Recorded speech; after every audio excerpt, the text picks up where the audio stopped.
What's going on, everyone? It's Robbie here, and we are back on the Main Event Wrestling Network. This is my first ever video. This is going to be a This Week in the Wrestling type concept. So it's just basically discussing what's happened lately in wrestling. I'm not sure what to call it yet. I don't know if it's going to be This Week in Wrestling because they're probably already somebody with that series name, so I might need to think of something else. But we're up here. A lot of things has happened in wrestling this week. We had NXT No Mercy. We had a good it was a mid Raw show realistically, but it was a fun Raw show nonetheless, especially at the end. But we're going to talk about all that. So just starting off, congrats to everyone in NXT. Congrats to Shawn Michaels. Congrats to the wrestlers. Congrats to everyone because that was an absolute banger of a show. I never got to watch all of it just because of other commitments, but the actual show itself was amazing. I got to see the Becky match. I got to see the Ilya Dragunov match. Obviously, Becky retained. Ilya became the champion. I'm so happy for Ilya Dragunov. Been following him since his NXT UK days, so I know what a talent Ilya Dragunov actually is. As I said, I think I said it on the live stream a couple of weeks ago. Ilya Dragunov is the best wrestler in wrestling, and you know what? I might get some stick for that in the comments or whatever, but I'm not lying. Ilya Dragunov is the best wrestler on the planet right now, and then they can change my mind on it. So again, they showed it in NXT No Mercy. I mean, they put on an absolute banger. So I'm excited to see what's next for Ilya Dragunov. I think he can put on some good matches. Obviously, the match we all want to see, but won't happen yet, is Ilya versus Gunter. We all want to see that match. It'll be a great match.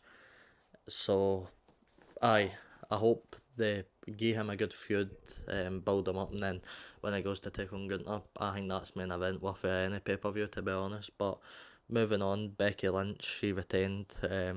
Seemed to have picked up an injury in the arm in the process of the match, so I'm excited to see. Well, not excited, but we're waiting to see how long she'll be out for. I mean, we've seen the promo on Raw. It looks like she'll be out for at least a decent bit. Her arm looks like it's been badly hurt, so it'll be interesting to see. And then when she does come back, who she'll be feuding with, because she's now beaten Tiffany twice, so I don't think it'll be Tiffany. I think it's Tiffany's time for the main roster. Which, listen, it's not a bad thing. I mean, the roster is, it could be done with Tiffany Stratton right now, put it that way. I don't like Nia Jax, as you've seen. I don't know if she's going to go on to Raw. I, I don't know, actually. She might go into SmackDown. Maybe, who knows, we'll see. But aye, Becky, Tiffany put on another good match. And I must say, Tiffany actually carried the match more than I thought Becky did. I think that's a good thing on Tiffany's part. You know, she's only been wrestling for a couple of years, 3 years, I think, 2 or 3.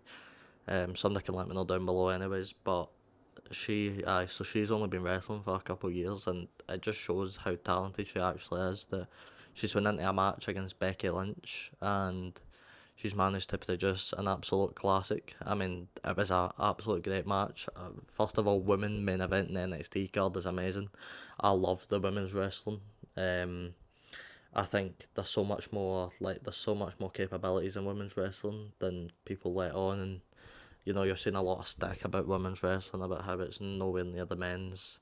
I disagree with it. I think women's wrestling is brilliant. I think it's every reason to be main event and stuff. I mean, we've seen Becky Lynch was the first WrestleMania main event women's match winner, so it just shows you that if you can be good in the company, you will get your shot, and that's what they're getting. But just moving on to Raw, obviously the big talking points is Ciampa versus Gunter, which was a banger of a match, by the way. We'll talk about that first. So we obviously got the contract signing earlier in the night. Ciampa absolutely cooked Gunter on the mic, and I mean cooked him. Like, Gunter was just sitting there, you know, with his suit on, with the belt, you know, he just looked $1 million, and Ciampa came out there and showed why he's there, why he's taking on the likes of Gunter, because he's so good at what he does on the mic and ring as well. So we've seen that in the main event. So it was meant to be for Fastlane. I don't know if the Fastlane match is going to go ahead. I don't think it is, but they had a banger of a match in the main event anyways. After the main event, you seen Imperium, Ludwig Kaiser and stuff started attacking Ciampa, and then we got the return of Johnny Gargano. Kyle, if you're watching, I know you'd be happy with that one. I'm so glad to see Johnny back. We seen him in the Elimination Chamber, I want to say, when he was up there with Seth Rollins, and he just showed what he's made of. He's very capable of being pushed to big heights. I'm excited to see what they do with obviously DIY being reunited and stuff. So it's good to see that. Couple more things. I was touching on Tegan Knox earlier. I think Tegan Knox will be a big character as well. I really like Tegan Knox. I think she's brilliant. Obviously we've seen her with Chelsea Green stuff in ring, but I'm excited to see if they do put in a match with her and Becky Lynch, because it'd be good to see. I think she has a lot of quality. So yeah, I think there'll be a lot of quality in that match. Just looking ahead, obviously we've seen Drew McIntyre turn heel. I can't wait to see Broken Dreams. I was never the biggest face McIntyre fan. I think I've said it before. Just wasn't my type of character. But I can get behind a full heel Drew McIntyre with Broken Dreams. He's out there. As I said in his promo, he's not helping people. He's just getting on with his stuff. I think he put on a good match with The Miz. Obviously, The Miz was still in his suit while he was wrestling. I struggle to find things that The Miz can't do. The Miz seems to be able to do anything that he wants to realistically. So it's good. The Miz, Miz is one of probably the most underrated. I'm gonna say underrated superstars, because just the work that he does. The Miz doesn't need a win. Like, we've seen The Miz has lost multiple times throughout the years, and every time it doesn't affect him. He plays better than a loss. So I think The Miz is definitely probably the most underrated superstar in the WWE right now. But looking ahead to more stuff, obviously we had Shinsuke attacking Seth. I'm not the biggest fan of this feud, I'll be honest. I think I'd had a discussion with Kane, obviously, from the channel.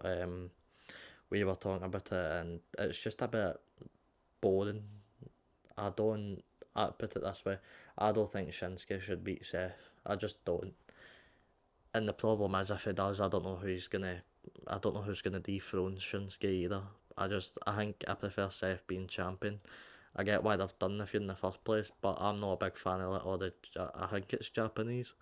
I'm sorry if I'm wrong. The Japanese promos, it's just not my type of thing. I know it is some people's type of thing, but we'll move on. So that was a good Raw card. Obviously, we had the promos with Ciampa, Gunther, and then the main event, which I said was a banger. We get Johnny Gargano returning, and so it was a good Raw. I asked the listeners for some questions just to end the video. I'll try and do this weekly or every couple of weeks. It could have been any questions you wanted at all, so we've had a few here. First one is from at WWE_KG14. My good friend Kino asks, what is the greatest heel turn of all time? I'm gonna go with, from what I've watched before, I'm gonna go with Seth Rollins and the Shield turn. You know exactly what one I'm talking about. It hits him in the back with a steel chair, joins the authority, blah blah blah. That's for me. This changed Seth Rollins' career in a very good way. Don't get me wrong, the Shield was amazing, and I'm not doubting that Seth Rollins would have went to high heights if they kept the Shield together. But at that moment, to join the authority with Triple H and stuff, and some of the big dogs in WWE, I think this was the perfect move for Seth. I think Seth shined. What would be the plural of shine? Shined. We'll go with shined. Seth Rollins shined when he joined the Authority. Obviously seen the stuff down the line with Dean Ambrose, John Cena, stuff like that. So I really do feel like I'm about to say Cena, Seth Rollins shown after this move into the Authority and betraying the Shield. So I'd go with Seth Rollins for the greatest heel time. He also asked the most underrated superstar of all time, male and female. Well, I said it earlier, for male underrated superstar of all time, I'm going to go with The Miz. I feel like The Miz is one of the best workers in WWE. I feel like he's much underappreciated and underrated. In terms of female talent, who's the most underrated female talent of all time? That's a really tough question, actually. And you know what? I don't want my bias getting to me. It's gonna sound like I'm being really. Oh, nah, I'll give you two options, right? The first one is a bit biased. Shotzi, obviously, you know I'm a big Shotzi fan. Some of the work she's done and she is really good in the ring and on the mic, so she's very underrated. And I'd also give it to Natalia. I think Natalia's very underrated. I know Keno's thoughts on Natalia. That's probably pissed him off a bit. Some would say he's gonna go tits up at me, but no, I'd say Natalia. She's very underrated, very underused. And some more questions coming in from at philosophical KR Kine on Twitter, who's friend of the podcast. He's asked, "Who's your favourite WWE champion of all time? Not based on anything in particular, maybe, but just the wrestler you like the most. Who won it?" Now I'm gonna go on a limb and say he's just talking about the World Heavyweight Championship. I suppose that's what I'd be talking about. If it means that every WWE champion and male, female, whatever. I don't know. Um, I wasn't really watching wrestling at this time. This was during the COVID era. I'm gonna go with Drew McIntyre during the COVID era because, well, one, he's Scottish and I'm Scottish, so it makes sense. I put Drew McIntyre, but I do like Drew. I think he was good as a champion during the COVID era. He completely carried wrestling through the COVID era. As much as I didn't watch, I've went back and watched multiple shows. He absolutely carried wrestling, and I think they need to push him to that height again because he can be that guy up there at the top. Obviously we've got Roman Reigns stuff going on right now. That just seems like it's never ending realistically, but I'll wrap it up there. Thank you so much for watching. I'll try and make this a weekly thing. Leave your comments down below. Who's your favourite WWE champion? Who's the most underrated superstar in your opinion? Let us know all these things down below. Let us know your thoughts. Any topics you want for next week. Obviously there's going to be NXT talk and SmackDown talk next week. These are going to be fluctuating between dates, so I'm hoping to get an episode out every sort of, I don't know, it might be a Monday episode and then a Saturday or Sunday upload because I can do the Monday after Raw. Then if there's a pay-per-view on like Fastlane, I can do that. And then on the weekend, obviously, you have the Fastlane, then you've got NXT and SmackDown. So it's going to change a bit, but I'll try and work out some sort of schedule. I'm sure I'll have guests on this as well. Sure, we'll get Kay on for a couple of episodes and Ian and stuff and everyone. But it's something everyone can get involved in. I know Ryan Matthews, I think, is doing his own little bit. So make sure you check that out on YouTube as well. But thank you so much for watching, and we'll see you guys in the next one.